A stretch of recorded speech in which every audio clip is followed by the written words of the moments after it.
जय माता रानी दोस्तों, आपके अपने चैनल धर्म साधना में आपका बहुत बहुत स्वागत है। माँ भगवती दुर्गा की कृपा सदैव आप और आपके समस्त परिवार पर बनी रहे। शुक्ल पक्ष की अंतिम तिथि कहलाती है पूर्णिमा। पूर्णिमा अर्थात समस्त प्रकार की कामनाओं को पूर्ण करने वाली तिथि। और सनातन धर्म में पूर्णिमा का महत्व भी बहुत अधिक होता है। ऐसा कहते हैं कि पूर्णिमा तिथि के दिन पवित्र नदी में स्नान करने से और दान करने से पुण्यकारी फलों की प्राप्ति होती है। तो वैसे तो प्रत्येक महीने में पूर्णिमा आती है, लेकिन हर पूर्णिमा का अपना महत्व होता है। अब जो पूर्णिमा है चैत्र मास की पूर्णिमा, ये हिंदू नववर्ष की पहली पूर्णिमा है। चैत्र मास की पूर्णिमा इसलिए भी बहुत महत्वपूर्ण मानी जाती है क्योंकि इस दिन भगवान हनुमान जी का जन्म हुआ था, तो इसलिए इस दिन को हनुमान जन्मोत्सव के रूप में मनाते हैं। तो आज की वीडियो में आप जानेंगे कि साल 2025 में चैत्र मास की पूर्णिमा कब है, हनुमान जी का जन्मोत्सव हम कब मनाएंगे, पूर्णिमा तिथि कब प्रारंभ हो रही है, कब समाप्त हो रही है, चैत्र मास की पूर्णिमा पर स्नान और दान करने का सबसे शुभ मुहूर्त क्या है। अच्छा, कई भक्त हैं जो कि पूर्णिमा का व्रत धारण करते हैं, तो पूर्णिमा का व्रत उन्हें कब धारण करना है, चैत्र मास की पूर्णिमा पर पूजा हम किस प्रकार से करें, भगवान सत्यनारायण की कथा कब करें, और हाँ, भगवान हनुमान जी का जन्मोत्सव है तो हनुमान जी का जन्मोत्सव किस प्रकार से मनाएं, किस प्रकार से उनकी पूजा आराधना करें, ये संपूर्ण जानकारी आपको आज की वीडियो में शेयर करने वाली हूँ। तो बहुत महत्वपूर्ण है आज की वीडियो, पूरा जरूर देख लीजिए। अच्छी लगे वीडियो तो लाइक भी जरूर कीजिए, क्योंकि आपके लाइक्स, आपके कमेंट्स मेरे लिए बहुत महत्वपूर्ण होते हैं। ये एकमात्र जरिया है जिनसे मुझे पता चलता है कि आपको ये वीडियो अच्छी लगती है और आपके लिए ये वीडियो उपयोगी है। तो अगर वीडियो अच्छी लगे तो लाइक तो ज़रूर ही किया कीजिए।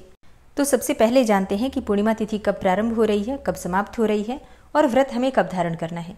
तो देखिए, चैत्र मास की शुक्ल पक्ष की पूर्णिमा तिथि प्रारंभ होगी 12 अप्रैल को सुबह 3:21 पर और पूर्णिमा तिथि समाप्त हो रही है 13 अप्रैल को सुबह 5:51 पर।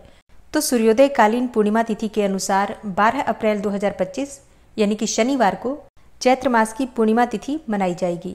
अब इसी दिन व्रत धारण करना है और इसी दिन स्नान दान, दीपदान इत्यादि जो भी कार्य होते हैं 12 अप्रैल की ही पूर्णिमा है। तो जो भक्त व्रत धारण करते हैं 12 अप्रैल को व्रत करेंगे। स्नान दान दीपदान पूर्णिमा का जो होगा वो भी 12 अप्रैल को ही किया जाएगा। अच्छा, हनुमान जयंती कब मनाएंगे, तो 12 अप्रैल को ही हनुमान जयंती मनाई जाएगी, क्योंकि एक ही दिन की पूर्णिमा है। इसलिए पूर्णिमा तिथि के अनुसार जो भी कार्य होते हैं वो सभी कार्य 12 अप्रैल 2025 शनिवार को ही किए जाएंगे। 12 अप्रैल को सूर्योदय काल का समय आपको प्राप्त हो रहा है सुबह 6 बजे और सूर्यास्त का समय होगा शाम को 6:45 पर। ब्रह्म मुहूर्त में स्नान किया जाता है पूर्णिमा तिथि पर। तो ब्रह्म मुहूर्त का समय आपको प्राप्त हो रहा है सुबह 4:29 से सुबह 5:14 तक। ये ब्रह्म मुहूर्त का समय है। इस समय में आप स्नान कर सकते हैं, दान कर सकते हैं, मंत्रों का जप कर सकते हैं, भगवान श्री विष्णु की पूजा आराधना कर सकते हैं। ठीक है, तो स्नान दान का जो शुभ मुहूर्त है सुबह 4:29 से सुबह 5:14 तक रहेगा। बात करें अभिजीत मुहूर्त के बारे में, तो 11:56 से दोपहर 12:48 तक ये समय अभिजीत मुहूर्त का है। इस समय में भी आप दान कर सकते हैं या फिर कोई भी पूजा पाठ कर सकते हैं, कोई भी शुभ कार्य अभिजीत मुहूर्त में आप कर सकते हैं। 12 अप्रैल को अमृत काल का समय आपको प्राप्त हो रहा है सुबह 11:23 से दोपहर 1:11 तक। भगवान सत्यनारायण की कथा करना चाहते हैं तो ये समय आपके लिए सर्वाधिक श्रेष्ठ है। वैसे भगवान सत्यनारायण की कथा आप सुबह भी कर सकते हैं, राहु काल को छोड़कर बाकी के समय को शुभ ही माना जाता है। और शनिवार है तो राहु काल का समय है सुबह 9 बजे से 10:30 तक। यह समय राहु काल का है। इस समय में आपको कोई भी शुभ कार्य प्रारंभ नहीं करना है। तो पूर्णिमा तिथि के दिन प्रातःकाल जल्दी उठना चाहिए। उठकर नित्य कर्मों से निवृत्त हो जाइए, स्नान कर लीजिए। अगर संभव हो तो आप किसी पवित्र नदी में स्नान कर सकते हैं, नहीं तो अपने घर में भी गंगा जल मिलाकर अपने स्नान के जल में और उससे भी स्नान कर सकते हैं। इसके बाद भगवान सूर्यदेव को जल दीजिए और फिर अपने घर के मंदिर में विधि विधान से भगवान श्री हरि विष्णु की आराधना कर लीजिए। आज लक्ष्मी नारायण की आराधना विशेष रूप से करनी चाहिए। इससे आपको भगवान श्री हरि विष्णु और माता लक्ष्मी की स्थायी कृपा प्राप्त होती है। अगर आप पूर्णिमा का व्रत करते हैं तो अपने हाथ में जल और पुष्प लेकर व्रत का संकल्प ले लीजिए कि आज आपका व्रत है, और संकल्प लेने के बाद आप विधि विधान से श्री लक्ष्मी नारायण की आराधना कर लीजिए। जो भक्त व्रत करते हैं दिन में फलाहार कर सकते हैं, और अगर आपका व्रत नहीं है तो सुबह की पूजा के बाद आप सात्विक भोजन बिना लहसुन प्याज का भोजन कर सकते हैं। पूर्णिमा तिथि पर भगवान श्री सत्यनारायण की आराधना अवश्य करनी चाहिए। आप चाहें तो किसी ब्राह्मण को बुलाकर भी कथा करवा सकते हैं या फिर स्वयं भी अपने घर में भगवान श्री हरि विष्णु और माता लक्ष्मी या फिर भगवान सत्यनारायण की फोटो है तो उनको स्थापित करके और विधि विधान से सत्यनारायण भगवान का ध्यान करके उनकी पूजा कर लीजिए। और कथा का पाठ स्वयं से भी कर सकते हैं। बस इतना ध्यान रखिए कि ब्राह्मण के लिए दान की सामग्री अवश्य निकाल दीजिए दक्षिणा के साथ। इसके बाद आप स्वयं भी कथा पढ़ सकते हैं और फिर दान की सामग्री किसी ब्राह्मण को भिजवा सकते हैं। लेकिन कथा आपको चाहे स्वयं या फिर ब्राह्मण के द्वारा करवा लेनी चाहिए प्रत्येक पूर्णिमा पर। इससे किसी भी प्रकार की परेशानी आपके जीवन में नहीं आती है। कोई भी कामना हो आपकी भगवान सत्यनारायण की कृपा से पूर्ण होती है। परेशानियों से मुक्ति पाने का और कामनाओं को पूर्ण करने का जो सबसे सरल उपाय है वो है भगवान सत्यनारायण की आराधना।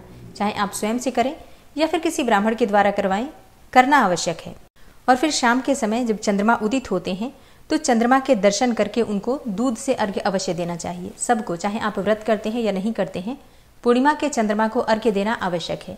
बस इतना करना है आपको कि एक पात्र में थोड़ा सा कच्चा दूध लेना है, जल से इसे भर दीजिए पात्र को, और इसमें थोड़ा अक्षत और थोड़ा सा चंदन, सफ़ेद चंदन हो तो आप डाल सकते हैं। इसके साथ ही आपको थोड़ा मिश्री डालना है या फिर शहद डालना है, पुष्प डालना है सफ़ेद रंग का, और भगवान चंद्रदेव के दर्शन करते हुए ओम सोम सोमाय नमः या ओम चंद्रमसे नमः, इन दोनों में से कोई भी मंत्र बोलते हुए चंद्रमा को अर्घ्य दीजिए, परिक्रमा कीजिए और धूप दीप दिखाकर उनकी पूजा कर लीजिए। इतने मात्र से आपके जीवन की परेशानियां समाप्त हो जाती हैं, चाहे चंद्रमा से संबंधित हो या फिर घर में सुख समृद्धि का अभाव हो, दाम्पत्य जीवन में परेशानियां हो या फिर मनचाहा जीवन साथी आपको चाहिए, तो चंद्रमा की पूजा अत्यंत आवश्यक है। और चंद्रमा की पूजा के बड़े सारे फायदे हैं, क्योंकि जब आप चंद्रमा का अभिषेक करते हैं तो इसके साथ ही भगवान शिव का अभिषेक भी हो जाता है। इसी प्रकार से जब आप शिवलिंग का अभिषेक करते हैं तो चंद्रदेव का अभिषेक हो जाता है, क्योंकि भगवान शिव के मस्तक पर ही चंद्रदेव विराजमान है। तो इसलिए घर के आसपास अगर शिवलिंग है तो शिवलिंग की पूजा कर लीजिए। इसके साथ ही चंद्रदेव को अर्घ्य तो सबको देना चाहिए, चाहे आप व्रत करते हैं या नहीं करते हैं। पौराणिक ग्रंथों के अनुसार चैत्र मास की पूर्णिमा तिथि को ही भगवान हनुमान जी का अवतार हुआ था। तो भगवान शिव के अवतार हैं भगवान हनुमान जी, यानी कि रुद्रावतार हैं, 11वें रुद्रावतार हैं। तो इनकी आराधना चैत्र मास की पूर्णिमा पर अवश्य करनी चाहिए।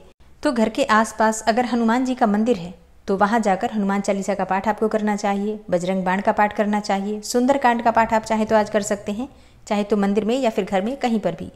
मंदिर में आपको दीपदान अवश्य करना है। हनुमान जी के मंदिर में तिल का या फिर शुद्ध घी का दीपक जलाकर, और वहीं मंदिर में ही बैठकर आप चाहें तो हनुमान चालीसा का पाठ कर सकते हैं, या फिर अगर आपके पास समय हो तो सुंदरकांड का पाठ भी कर सकते हैं। अपनी इच्छा के अनुसार, अपने समय के अनुसार मंत्रों का जप भी कर सकते हैं। ठीक है, आज के दिन हनुमान जी की आराधना करने से बहुत सारे संकटों का समाधान हो जाता है। अच्छा, भगवान श्री राम के भक्त हैं भगवान हनुमान जी, तो आज के दिन आपको हनुमान जी को प्रसन्न करने के लिए भगवान श्री राम और माता सीता की आराधना अवश्य करनी है। और इसके लिए हनुमान जी की पूजा करने से पहले भगवान श्री राम और सीता जी का ध्यान कर लीजिए, उन्हें प्रणाम कर लीजिए। भगवान श्री राम और सीता जी के मंत्रों का जप करने के बाद ही आपको हनुमान चालीसा का पाठ करना चाहिए। इससे हनुमान जी अत्यंत प्रसन्न हो जाते हैं। तो चैत्र मास की पूर्णिमा बहुत महत्वपूर्ण है और बहुत सारे देवी देवताओं का आशीर्वाद आपको प्राप्त हो सकता है अगर आप नियम पूर्वक विधि विधान से पूर्णिमा के दिन इन सभी देवी देवताओं की आराधना करें तो। और पूर्णिमा के दिन चंद्रमा को अर्घ्य देना आवश्यक है। तो चंद्रोदय काल का समय होगा शाम को 6:20 पर। और 13 अप्रैल से बैसाख मास प्रारंभ हो रहा है, तो बैसाख स्नान किस प्रकार से करें और बैसाख मास की सभी कथा कहानियां इस चैनल पर आपको मिलने वाली हैं। तो चैनल से जुड़े रहिए ताकि सभी जानकारी आपको सही समय पर प्राप्त हो। और इसके अलावा भी अगर आपका कोई प्रश्न हो, कोई भी विशेष वीडियो देखना चाहते हैं तो कमेंट बॉक्स में ज़रूर लिख दीजिए। तो बहुत जल्दी आपके प्रश्नों के उत्तर या तो कमेंट बॉक्स में ही मिल जाएंगे या फिर जैसे कि वीडियो के माध्यम से आपको जानकारी मिल जाएगी। तो उम्मीद करती हूँ ये वीडियो आपके लिए उपयोगी होगी। अगर वीडियो अच्छी लगी हो तो लाइक कीजिए, संभव हो तो शेयर भी कीजिए। और चैनल पर पहली बार आए हैं, अगर अभी तक आपने चैनल को सब्सक्राइब नहीं किया है तो आज की वीडियो अगर आपको अच्छी लगे तो चैनल को सब्सक्राइब कर लीजिए, बेल बटन को प्रेस कर लीजिए। इससे ये होगा कि चैनल पर जो नई वीडियो अपलोड होंगी उनकी नोटिफिकेशन आपको सही समय पर प्राप्त होगी। मिलती हूँ मैं आपसे अगली वीडियो में, तब तक के लिए जय श्री राधे।